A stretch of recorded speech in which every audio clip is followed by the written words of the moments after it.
उद्धव ठाकरेंच्या छत्रपती संभाजीनगर दौऱ्यादरम्यान दानवे कार्यकर्त्यांवर भडकले। भेटवस्तू द्यायला आलेल्या कार्यकर्त्याचा स्टेज जवळ गोंधळ केल्याने अंबादास दानवे कार्यकर्त्यावर भडकले।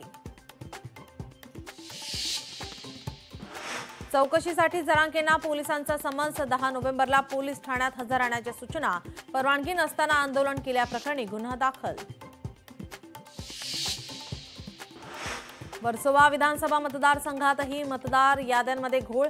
एकाच घरात विविध धर्मियांची नावं। याद्यांच्या घोळाचा प्रकार मनसेने आणला उजेडात।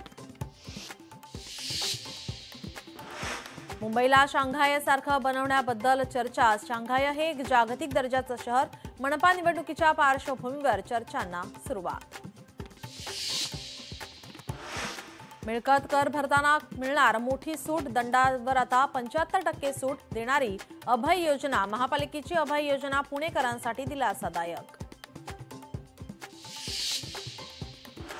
रायगडमध्ये नगरपालिका निवडणुकीसाठी नवा फॉर्म्युला। ज्याची ताकद जास्त त्याला जास्त जागा। निवडणुकीसाठी भरत गोगावलेंचा नवा फॉर्म्युला। पुणे ते अबुधाबी विमानसेवा होणार सुरू। 2 डिसेंबरपासून विमानसेवेला सुरुवात। मंगळवार, गुरुवार आणि शनिवारी विमान उड्डाण होणार।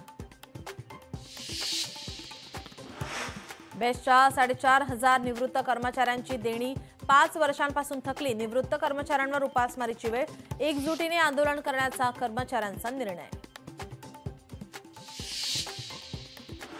कोल्हापूरच्या शिरोळमध्ये ऊस दरावरून संघर्ष सुरूच। आंदोलन। अंकुशचे कार्यकर्ते आणि पोलिसांमध्ये वाद। ऊसाला 4,000 रुपये दर जाहीर करावे यासाठी आंदोलन। अंकुश आक्रमक।